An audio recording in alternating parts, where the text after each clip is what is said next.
Besides, all the other day to Meenakshi, I got really angry with her because she is currently taking attitude change for a group of 35 military officers who are entering into voluntary retirement stage, and they will all be placed in good positions in organizations. I told her that you should have talked about the variable called flexibility and then tell them they will know what to change, when to change. Okay? Yes, sir. Yeah. Am I right with Vinay? Yes, sir. Yeah, Yes. And I did not want to tell them. It would be extremely difficult to introduce the variable called flexibility to precisely to these military people at all. It may be possible even with the policemen, not with the military, because military is all about rigid surrender to discipline.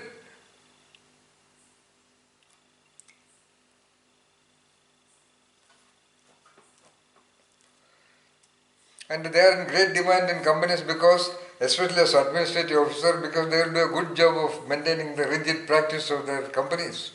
Not at all flexible, you see.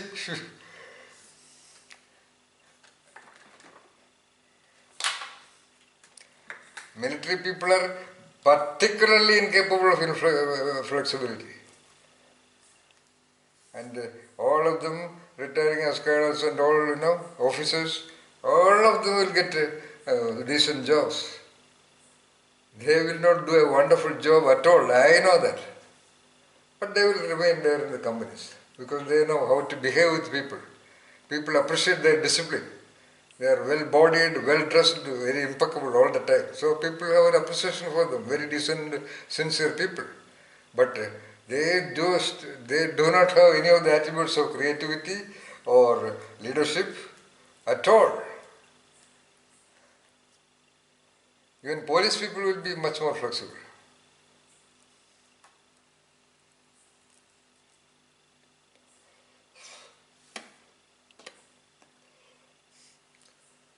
Of course, the discipline in the military has its own advantage. Go meaning go, right? Shoot meaning shoot. Wait for my orders meaning wait for my orders. Even if the enemy is in front of you to shoot, he will wait for orders. I'm just joking, alright? So that is absolutely essential for military service. Because if they are flexible, half of them may not remain in the military service.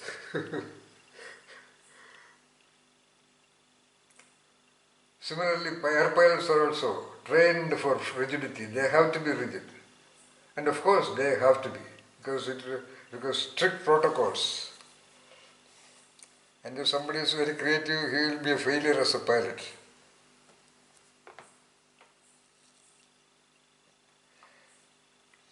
But a surgeon has to be flexible, I suppose, Vinay. Operation movements wise may be rigid, but unless he is really flexible, he won't be a successful surgeon. Am I right, Vinay? Yeah, a general surgeon, yes, but not a super specialist surgeon. Yeah, super specialty meaning super rigid. It is good for that job, no doubt about that. But most of the time, the super specialists make a lot of blunders because they are so-called super specialists having a rigid attention to everything in the established way, and they end up creating great dangers also. I think they propagate great dangers.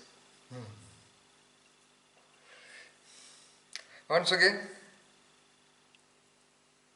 super specialists propagate great dangers. Continue. Vis-a-vis? In the sense that the rigidity gets heightened as the specialization gets more and more focused and specialized. So it's more about, I think the application of the ideology also becomes very rigid, that there is no other way or no better way, or my way is the best way, or the specialist's way is the best way. So that rigidity, I think, gets reinforced as the climb up that specialist peak becomes more. Exactly, yeah. And they are increasingly rigidly following the so-called equipment for diagnosis, Thereby their intuition, their creative perception, everything is lost. They even estimate the responses. They also categorize the responses and expect the same responses from everyone, mostly. Yeah, that's true. Anyway, our purpose is to give examples of rigidity and the functional fixity and the potential problems. May not be in work situation, let us... And they are not flexible. And definitely, Bhavati. So we are not... My own surgery was like that. My gynecologist, finally I had to tell her to give me a full anesthesia and not give me partial.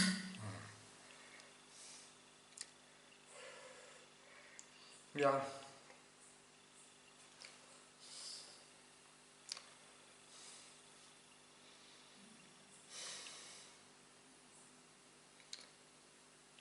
It is a tremendous example of flexibility in a Zen parable. You know which it is?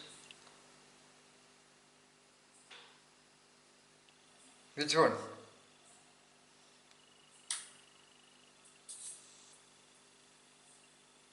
The monk and the child.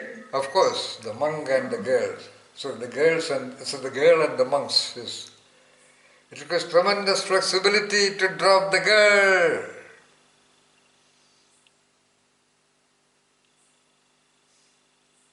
But, sir, in Zen's parable, even the monk said, who accepted that baby of somebody else, that's also tremendous flexibility. Absolutely, yeah. I was hoping. Yeah. Yeah. And the prince who was sent to the forest. Of course.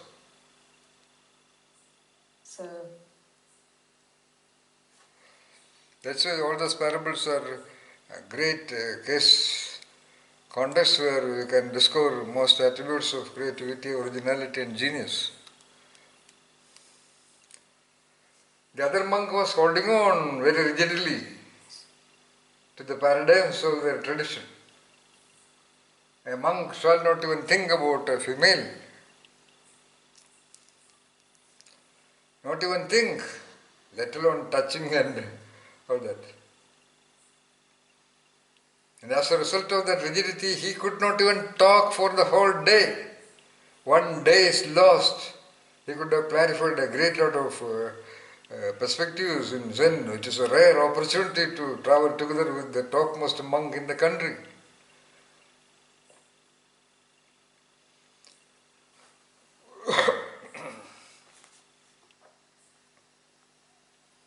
And look at that originality of that monk, that topmost monk.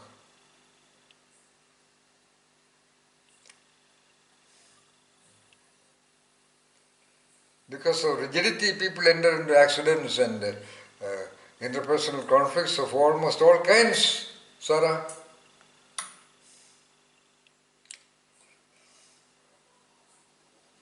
If you are flexible, you can almost always escape from an interpersonal conflict. You just resign, at least, okay? But that rigid attitude, I must go on participating in the conflict, go on arguing, debating.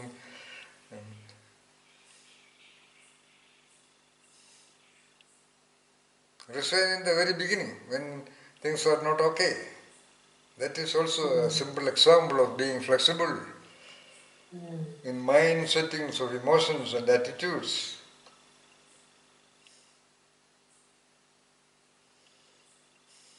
In the rigidity of identity, I am the vice president, I am the CEO, I am the senior, I am the father, I am the grandfather, I am the husband, I am a man, I am the president, I am the prime minister, I am the head, I am the leader. Nothing wrong in that, but they are rigidly attached to that.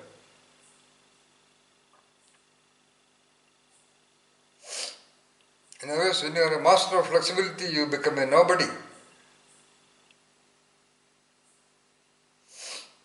You become a Zen master. Rather, you become a Zen being, if you use that term to explain. It requires flexibility to escape from the gutter of a depressive thought. Nitya.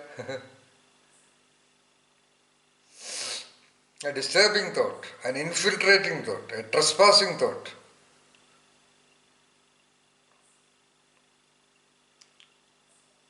Dropping the girl was such a disturbing thought because that experience in being flexible. I am very grateful that I got a lot of opportunity to practice this, Sundarji. No, you did not get it. You identified it and you used it. That is the beauty of it. You talk about it in that I got it. Actually, no. You chose it. You entered into it. I know. By your own reports.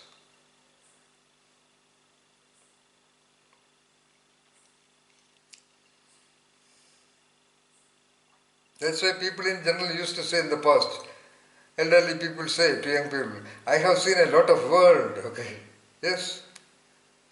They have passed through many experiences by which they have a flexible range of perspectives and ideas about life and existence in general. Only such people will say that, or the saying of only such people can be relied. A lot of elderly people say that. I have seen a lot of life. Just a bullshit statement. They have not.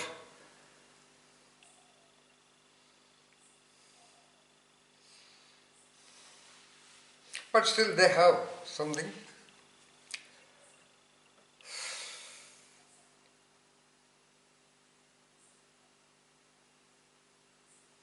It is the rigidity that does not allow certain men to tell I love you to a most beautiful girl he is so fascinated with.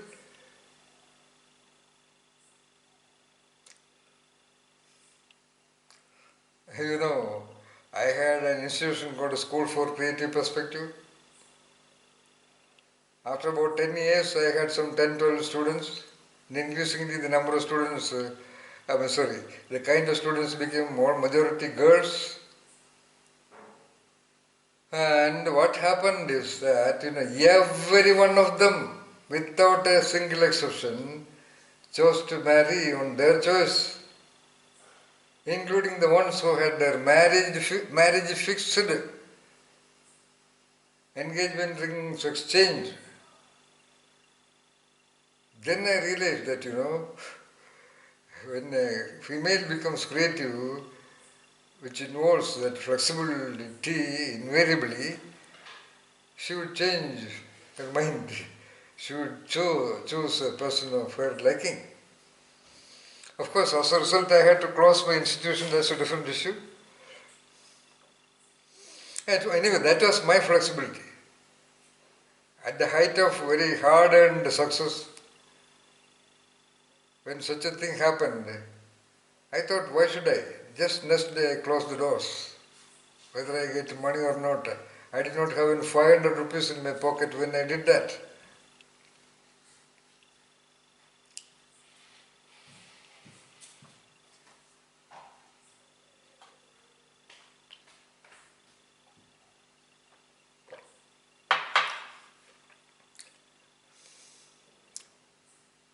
After my so-called PhD under one of the top persons in the country, after my PhD with a review by one of the so-called well-known foreign American professors, which began with the sentence that I consider myself fortunate to have reviewed this thesis. That kind of a thesis in my name, I lived at least for 10-12 years even without 500 rupees.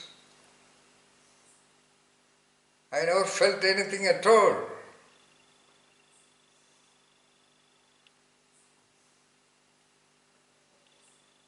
That's also flexibility, which does not stop anywhere.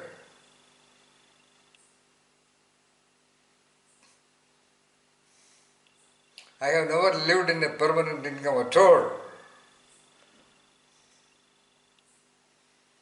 Despite opportunities. Plenty of opportunities. Plenty.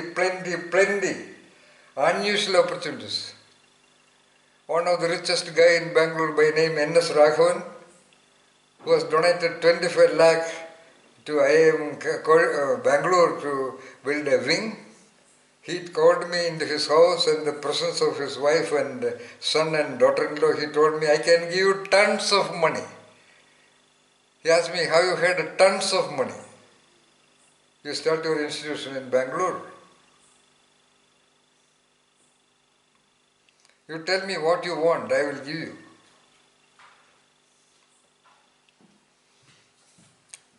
It was not my rigidity that I did not accept it.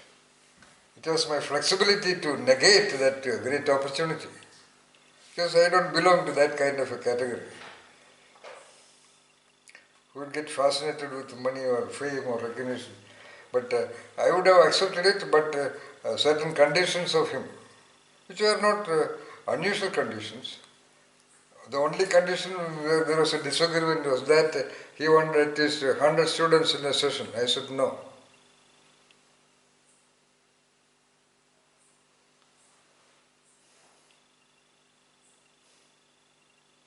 He said, I would advertise your institution globally. You tell me the number of students you want.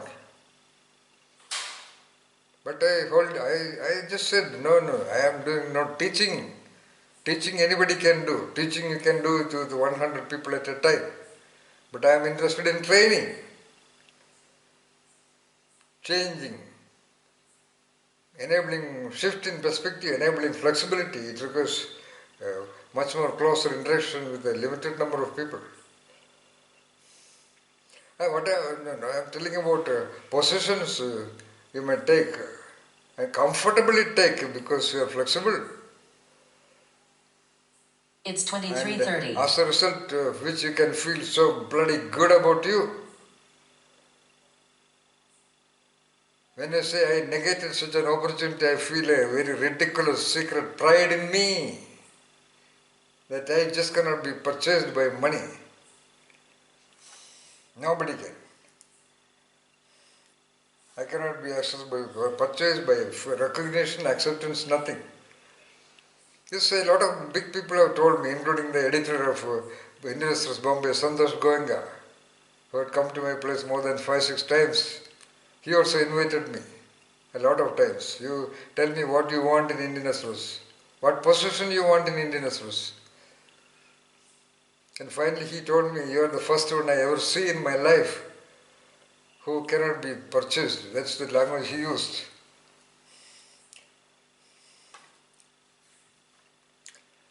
It was because of my flexibility to escape from attractions,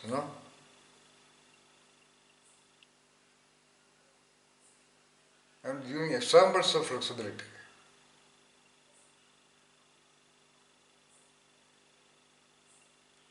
As a result, you will feel really proud about you at a later point of time. Nothing wrong in that. Then you feel justified. Then you are doing justice to that only one attendant spirit which is working within you forever. Not compromising with the stances, with the tendencies of its original nature.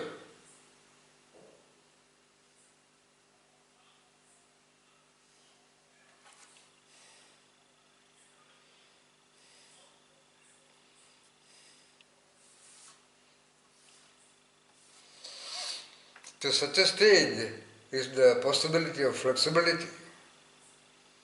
Like Nitya said, to say, is that so, to almost anything, as well as to accept anything,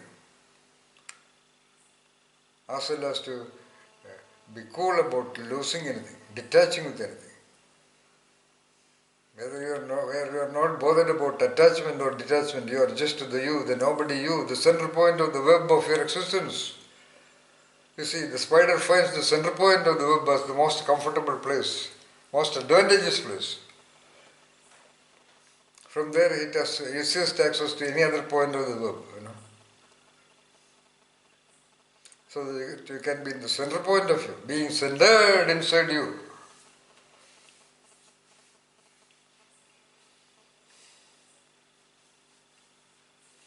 So that you will never be a victim of any confusion, Sarah. Or you are comfortable with any confusion. It is not that you just coolly undertake it. Like a 3000 feet height, my heart is shivering, but I am comfortable. I just take the next step.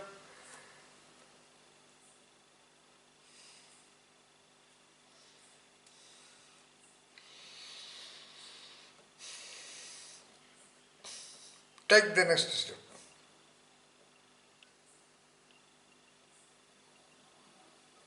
So that you will have the wonder of existence. Finally, almost all human beings are very rigid looking at the world. Sorry, maybe the cities are not that conducive, but you can go out. Why the rishis, ancient mystics went to the forest is because forest is a perpetually unpredictable, strange, ambiguous mystery. A real forest. Even if every tree is in the same position, every curvature of the soil is of the same position, and we are always trapped in a mystery. I have been more than a dozen times into deep forest mountains.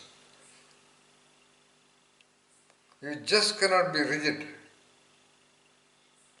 In your attention, Nitya, final point, rigid in your observation, like Sarah did not see that it was a single room. Just for the sake of example, Sarah. Okay? I'm confused. അപ്പോൾ എങ്ങനെയാ ഉറങ്ങുന്നതൊക്കെ എല്ലാരും ഒരു റൂമിൽ ഉറങ്ങുമോ?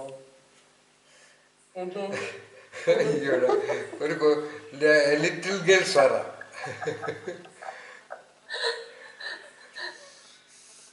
പിന്നെ അല്ലാണ്ട് ഒരു room കെട്ടി വെച്ച് മതിലില്ല, പിന്നെ ഒരു റൂമിലല്ലാണ്ട് പല റൂമിൽ എങ്ങനെ ഉറങ്ങും?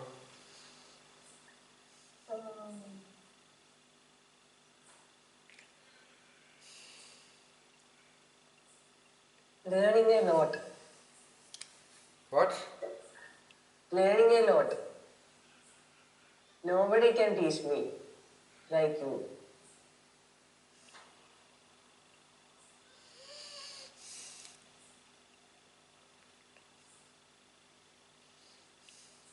It's all a rigid perspective.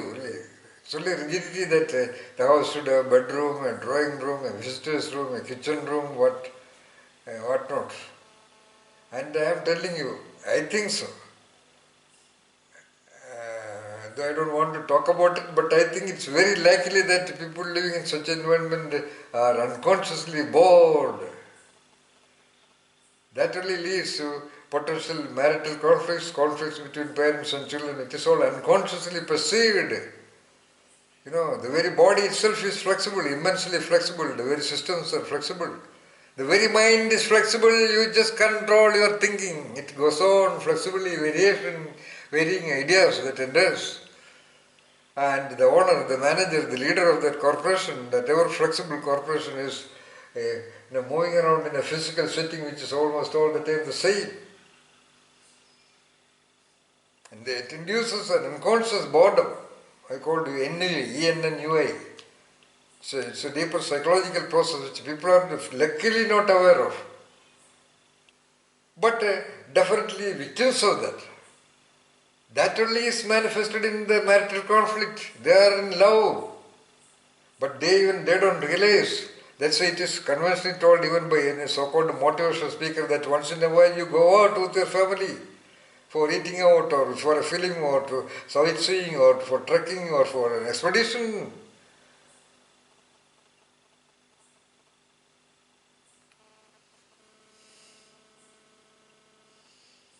And that is why, the so-called some stupid social entrepreneurs or what you call, I don't know what kind of people they were all working hard in India for the last 2-3 decades to fight against the husband-wife quarrel that happens in the so-called poor class homes.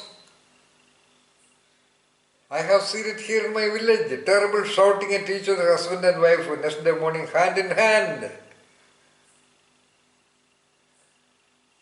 Whereas husbands and wives are pretending in absolutely gushy, you're okay, I am okay kind of thing in beautiful designs of their costly houses in the cities, and they don't have any unison at all. And they don't quarrel at all. If they quarrel, it will be mostly only once. Next day it will be divorce paper. But here in the village, quarrel happens almost at least 2 times every week. That's a climax, and then they discover their new connections. I think almost every day after a quarrel they would be having sex also, I suppose.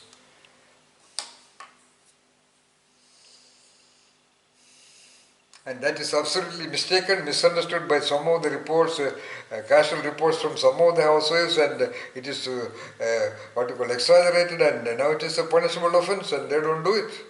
But in the village, here it happens. So.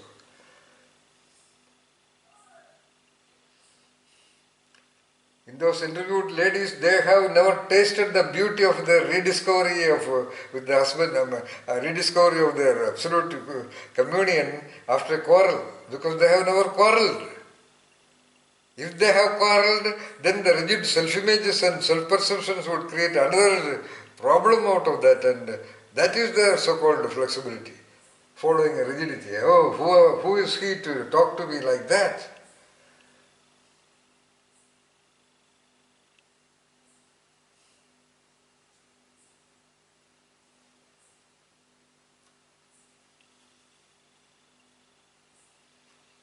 They are incapable of enjoying the beauty of a sexual intercourse after a quarrel. And they cannot, because they have rigid perceptions about quarrel.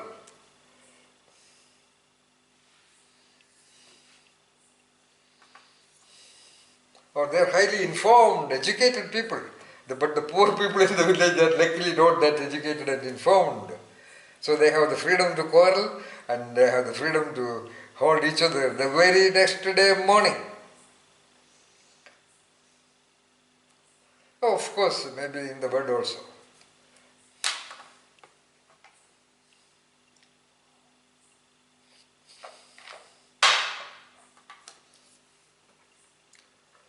Oh, these are the beauty of flexibility. As I told you, be flexible, cultivate that flexibility of approach with you, flexibility of that self-image, the ultimate flexibility to maintain that nobodiness of you, not to be a victim of that self-image defined and directed by the public and the environment and the other people. Act very well, completely realizing the truth that life is a drama.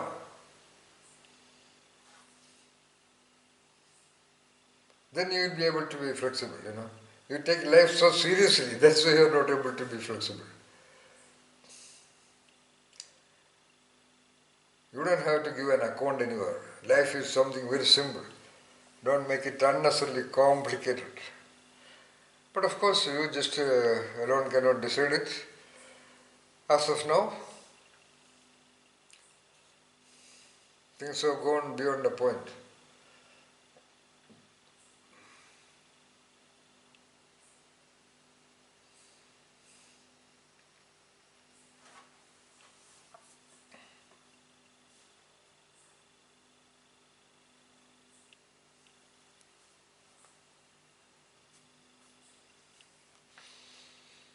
So all flexibility is required to manage the most probably inevitable solitude of your final lap of life,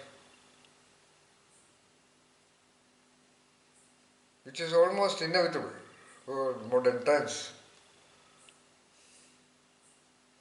Even in joint families, you can see. I have seen almost all solitary elderly people in joint families also, and where they feel much more abandoned, because all the children and grandchildren are there. They just come and say hi-fi and no more. Children will openly avoid them because they are very plain, and adolescents and adults will pretend some dialogues and then they avoid them. Nothing wrong about that. That is their time. That is their youthful time. But you will enjoy your solitude. When you really enjoy your solitude, then things are very different. Then they will be all the more attracted to you. For sure.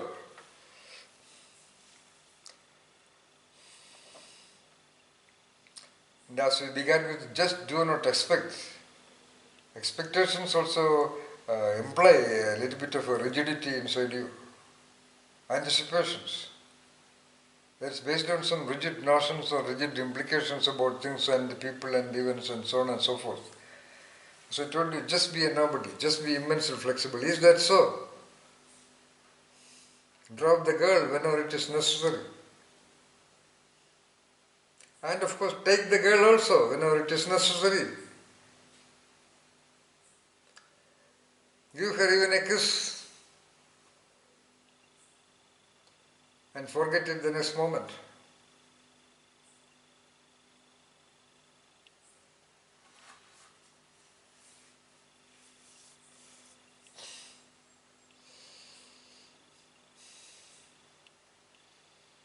As I told you, happiness, contentment, the happiness purpose, that is existence. For some people it is very difficult to digest. No. Because happiness is programmed in the entity, every living being, including the blade of grass, to elephants, to trees, to birds, to butterflies, to human beings. And in every gland and cell and system of the organism is trying towards that equilibrium, that state of happiness, that state of buoyancy, that state of calmness. That is the driving force of existence. Don't feel bad about it. Some people feel bad about saying that I want to be happy.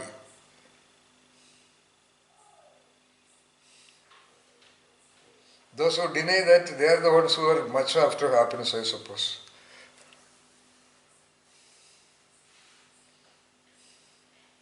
Happy does not mean that every day you have a party and that is not the thing. Only unhappy people insist on party every day. Because without which they feel doubtful about their happiness. A really happy person is, the test of a real happy person is his solitude, his or her solitude, his or her loneliness. When he is abandoned and alienated by everybody else.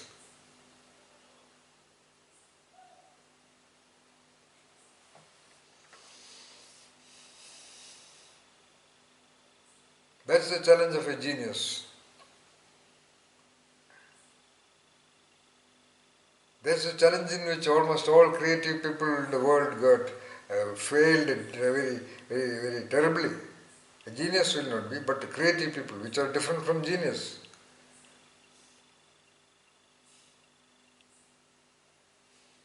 Most of the creative people lived a very unhealthy, unhappy life. But a genius would not.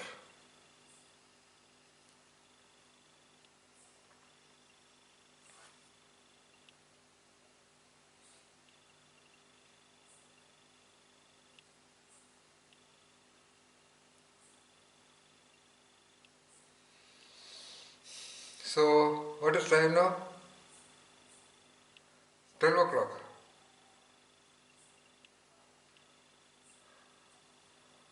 It is 12 o'clock, Vinay? 11:46. 11:45, yeah, 45. Huh? 11:47. 11:45. All right, yeah. So talk about this to yourself and find out what are the rigidities that are disturbing you. Everything else you keep, but get ever ready to be flexible. Cultivate that thing. As I told you, you cannot become like certain students would say, I will study when the examination comes. No, prepare now onwards. When I said I could talk to any audience, I had my preparation, not consciously done.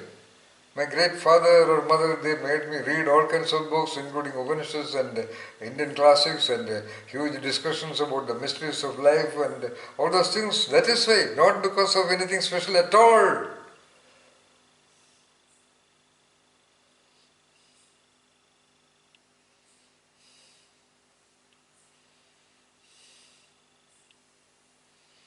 I am a legend in Union Christian College, Alvi, because I was a terrible hooligan, useless fellow, and I just read my books only once. There is evidence, there are witnesses.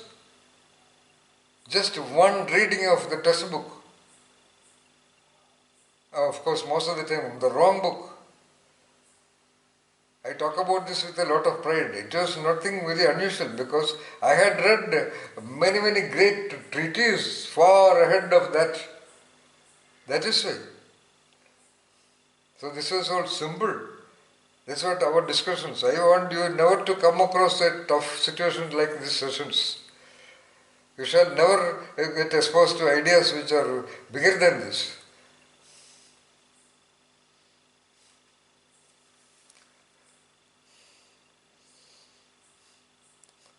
So your exposure to this will make you invincible.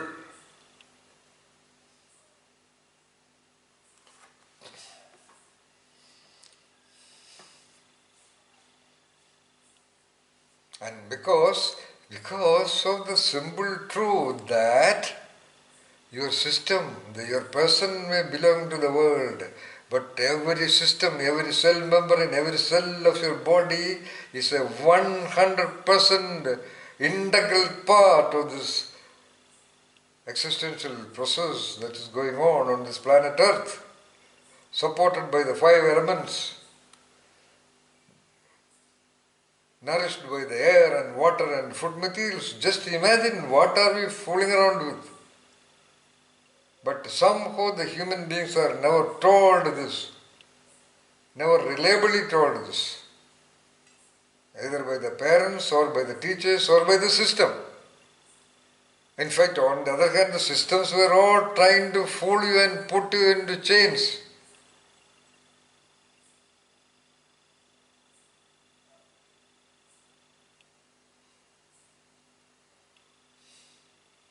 Can somebody be born with such rigidness?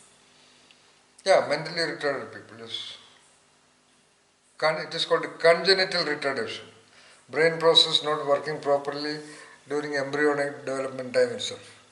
That is not their fault, that is another domain, Parvati. It is because their neural processes are not functionally tuned, that is why. And what age can children pick up rigidity normally? Sorry to say, it happens the day one. Anyway, certain rigidities are functionally required also, no doubt about that. But in general, when the parental teaching happens, parental controls happen, where to go, where not to go, how to do, what not to do, where to interact, whom to interact with, etc., then making the child afraid of sounds, booth and things like that in order to get control over that, then threatening it by looks and shouts and languages. Okay? Various subtle and visible linkages operate there, Parvati. Most of the time in the name of love. Highly possessive mothers, fathers, grandmothers, grandfathers, servants. Then, of course, starting with the kindergarten times, education is the greatest force. Parents are okay because they are with parents only till about 3 or 4, direct interaction and influence. That is okay. But the greatest damage done to the original flexibility of every wonderful human entity is by the so-called schooling, starting with the stupid kindergarten times.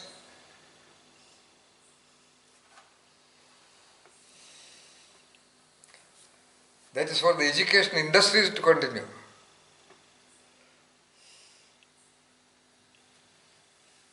So in order for the systems to survive, they are utilizing human population as the ground, the politicians, the religious leaders, the business leaders, including the school business.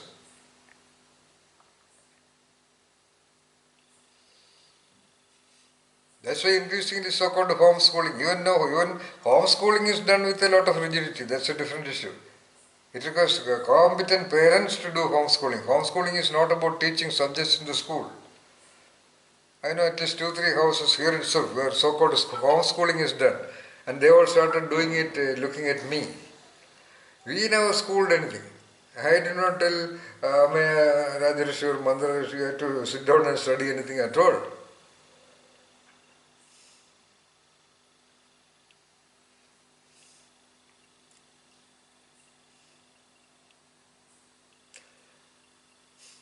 But training them, exposing them to marvelous discussions, Parvati.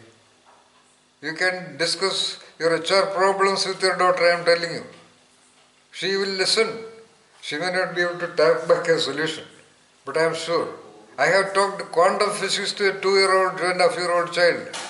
He looked at me for about 20-23 minutes. I talk about genius and creativity and originality and enlightenment to children. They listen. Of course, they may not give any expression of having understood it, but they have been exposed to something mysterious. That is all the more important. Expose children to mystery and strange and uncertain. That will make them reflect more, think more, evolve more, rather than definite lessons, packages. That's what you do when you talk human resource issue to your daughter. She will be confused.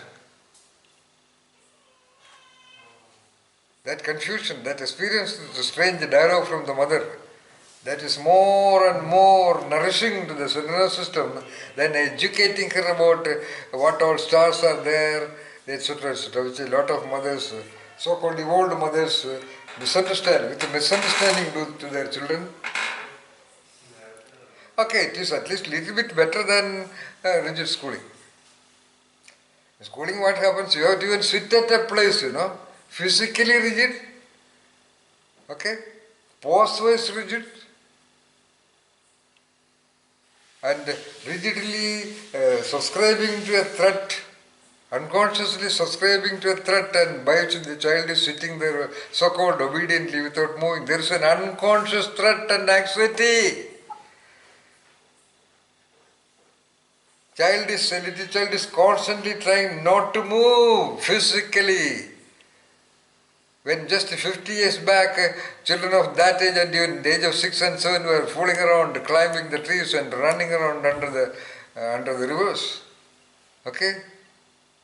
When I think at my time, it was only class 1 and the entry age was 6 years. Okay?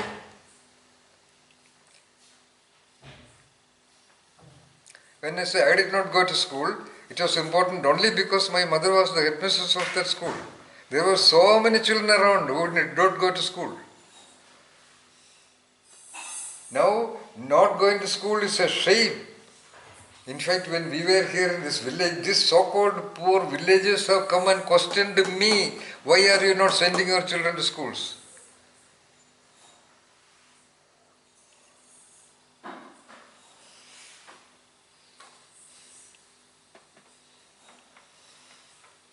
By the age of 6 or 7 or 8, Amma had already read some 200 books.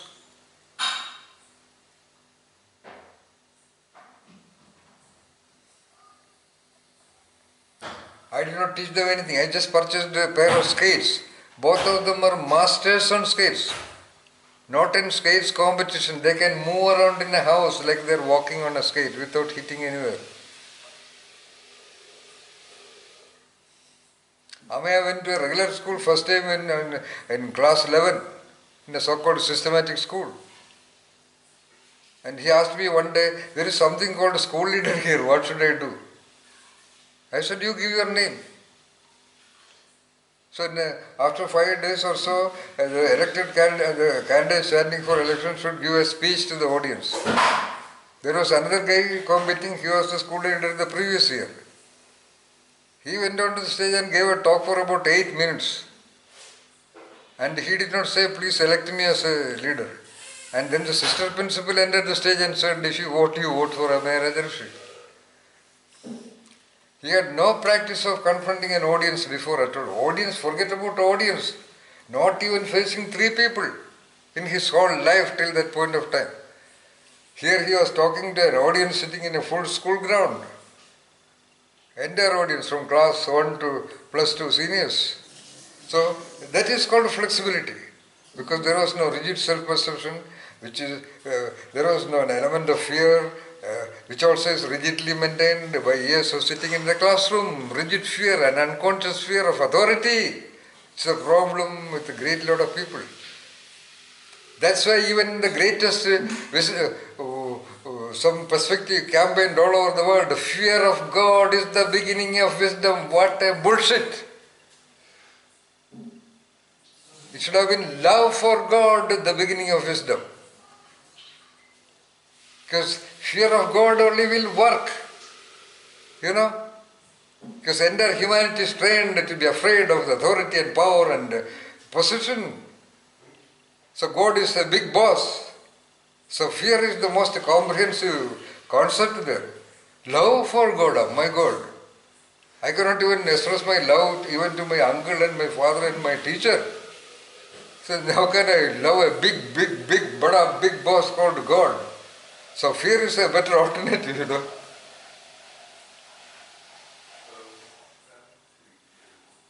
Everybody is comfortable with being afraid of power. Every human being is trained to be afraid of power and position and authority. Above all, by the so-called rulers, by the so-called managers of religion, and by anybody on the road with an apparent possession of high or power with the other person. It is too much in this, goddamn country called India. Okay? Mahmoud of Ghazni, I told you, so-called Kabul nomadic criminal leader, he came to Somnath temple in Gujarat some 12 or 13 times, just accompanied by 16 horse-mounted soldiers, and ransacked the entire temple, including cutting the head of the deity. According to historical reports, some 30,000, 40,000 people were there inside the temple campus, rigidly praying to the very God whose head It's is 0 cut. hours. Praying to the deity whose head is cut.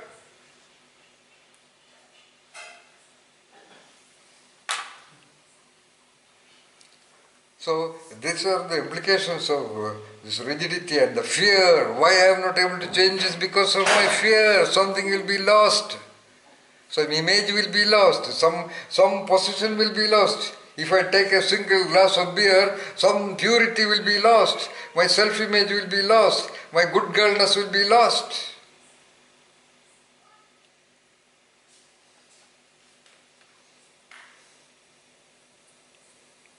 The other day, Nitya was telling that when she was walking with a friend or in a road in Sydney, she saw a group of people dancing and jumping and singing, coming on the road in a procession. She said she just joined the procession. Absolute marvelous flexibility. And I suppose her friend was offended, quite possibly, because she could not think about such a possibility. Indians are so rigid to such an extent that... A very regular Catholic, sir. There is no chance she can do that. Yeah. Because of rigidity, people are even afraid to enjoy life, you know. If I enjoy, something not enjoyable may happen tomorrow.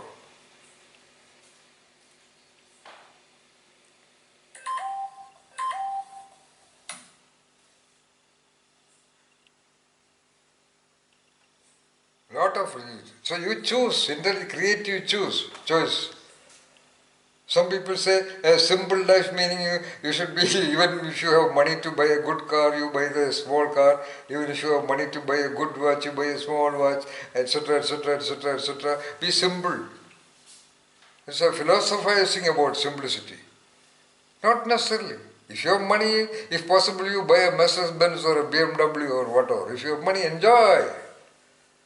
It is not that if you do not have money, take a bank loan and borrow money. No. So live enjoyable according to the tuning of, that is called a Tao. According to what is suitable. If your money is available only to buy a second-hand cycle, do it. The first vehicle I purchased was a second-hand, third-hand bicycle paying 200 rupees. I was feeling so happy about that.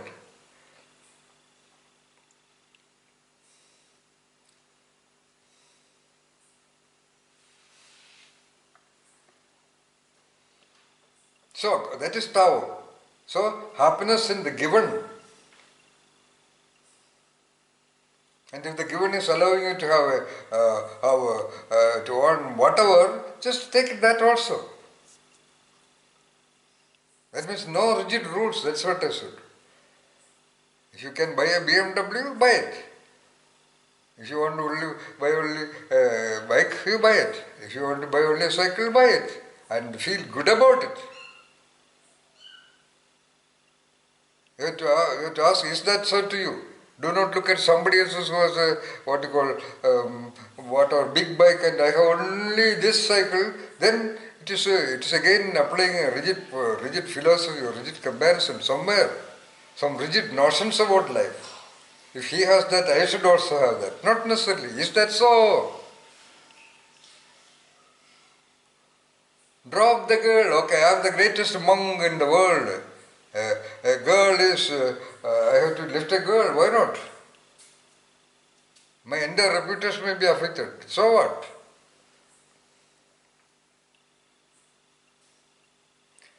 And Zen is in that way. That's why I said Zen is the ultimate. In Zen, though not even thinking about the girl is considered something great, Zen allows you to enjoy the romantic beauty of sexuality also. In fact, there's a famous parable about it. There's a well-known great Zen master and in fact, only in Zen there are much more number of enlightened female than in any other tradition. And it is a way of Zen that you do not go around announcing that. Nobody may even know that you are a nobody. I mean, you are a Zen-minded person. So there was a highly, let's say a Zen woman, and she thought, this guy is very well known and go around telling that I am the greatest Zen master and all that. Let me test him. So incidentally, that Zen master was coming by her monastery one day on way to some other place, and she extended her solemn invitation to him to visit her monastery and accept her hospitality to stay there for about 3 days. He accepted it because she was also very well known, whatever. And he was there. And this lady had arranged one of the most beautiful, sexy geisha, GA, such a geisha in Japan, and instructed her, try all that you can do to enamor her, to attract his attention. But don't touch him. Don't touch it, but do whatever, manifest whatever, show whatever. You have to get him into a sexual activity with you, alright? That is your challenge. She said, okay. And geishas are highly trained, competent females. They are not so-called prostitutes or anything. They are somewhat like the Vaisyas of India. Vaisya was a highly esteemed position. A Vaisya should be very beautiful, very elegant, very intelligent, all those, and also must have mastered at least 29 or 30 of the 64 arts. That was a Vaisya. Anyway, that's in between a clarification. And this geisha is somewhat like that. So that means a very brilliant geisha was commissioned for this. And the Zen master came and the geisha went there, etc., etc. And the lady told him, come and report to me what happened. Okay? So the next morning the girl appeared before her and she asked what happened. She said he did not even touch me. He did not he was not affected. Alright, okay, now she was paid and she left. And after some time, on the breakfast table, the Zen master said, you are bloody not at all a Zen man, get out of my place. This is what happened. So, it is flexibility. It is freedom from attachment. If you are not rigidly attached to your self-image as a Zen master, as an organic entity in this world, if there is a beautiful girl coming and genuinely offering herself, we should have accepted it. He told her. She told him. So therefore you are a failure in Zen, she said. And the Zen master had to just accept it.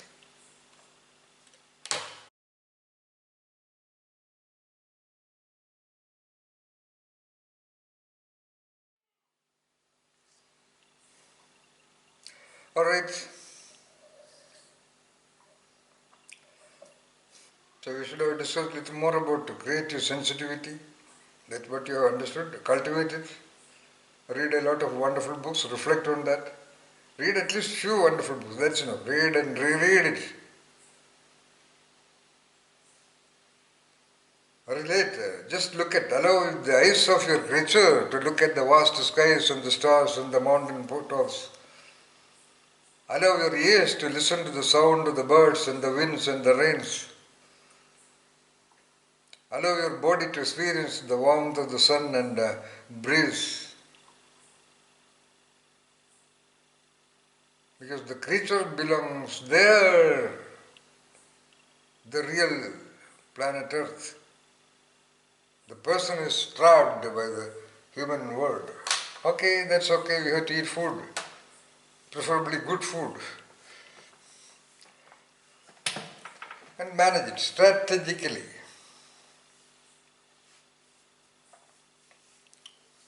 A genius shall not suffer. A genius should live in absolute happiness and contentment. That is the richness of a genius himself.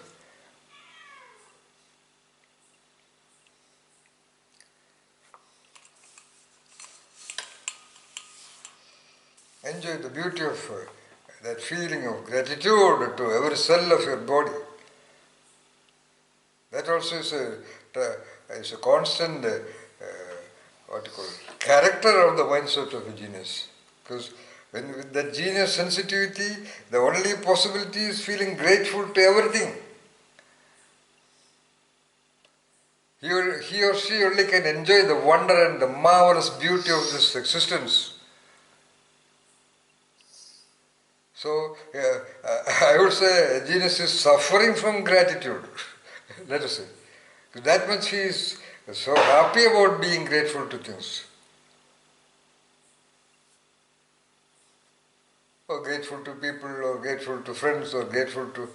That culture of the West, saying thanks, which is not there in India, and now duplicated very blindly, that's a different story. But originally, how thanks came in the West, especially in the US, is because historically the people of US came from different locations, So each one has to be considering the other person. Each one should appreciate and acknowledge whatever little support, little help or little movement offered by the other person. So thank you. Just a genuine thank you, even though I don't know, we are not sure about genuineness or whatever it is, which is not at all there in India. Though there is a beautiful philosophy of Upanishads and Veda and classics. But India is the only land where the people would touch the leg of somebody else also, capable of great gratitude also. But that there are select gratitudes, chosen gratitudes for certain purposes. To get the blessings of the so-called Guru. I can see that. Almost everybody touches the feet of Avardhandamai and Jagi Vasudeva and all those things. That is just a show. I don't know why they do that. First time they see him, they are touching the fame and recognition of Guru. And they think that they will get some benefit out of the blessing of him. You are grateful to somebody not anticipating any benefit. Because that's the way. A rose is a rose is a rose. Fire is fire is fire. If something comes, it will feel the heat. So when something comes close to you, it should feel the grace of your existence. Okay. Wish you good night.